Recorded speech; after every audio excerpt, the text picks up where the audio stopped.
গত 24শে জানুয়ারি ছিল দা ব্রো টি স্টলের উদ্বোধন, আর 5 জনের মতো আমাদেরও ইনভাইটেশন ছিল সেখানে। যত হোক আমাদেরকে আসিফ ভাই কল করেছে, যেতে তো হবে। তো এটা মূলত যশোর বিজ্ঞান প্রযুক্তি বিশ্ববিদ্যালয়ের সামনে গিয়ে দেখা হলো পাঙ্কুর সাথে। মিষ্টি গেলাম বাবা 10 বাসায় আর 2 বার 27 দিলি দিত, না দিলি না দিত, তুই তো লোভী না, তাই তো?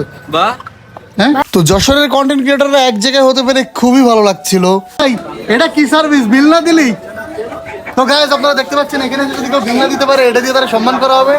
তো এটা বলার সাথে সাথে আমার ম্যানেজার বললো ঠিক আছে আমি কিছু অগ্রিম বিল দিয়ে আসি, কারণ বলা তো যায় না। তো ওখানে একটু দুষ্টমি ফাজলামি করতেছিলাম, এর ভিতরে আবার হচ্ছে ওখানে মিলাদ মাহফিল করলো। তো সেখানে মিষ্টি নিয়ে পাঙ্কুর পকেট চেক করে 8 টাকা পাইলাম।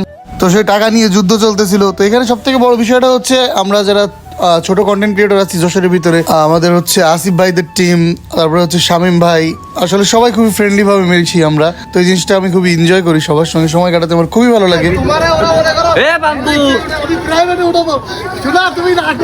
তো সর্বশেষ পাঙ্কুর আর আমাদের শাকিলের টিস্যু নিয়ে মারামারি। তো সেই যে সব টিস্যু নিয়ে পিরিতি আছে, গাড়ির টিস্যু নিয়ে, আরে আল্লাহ আমি আব্বা কইকা তোরা আব্বা কইকা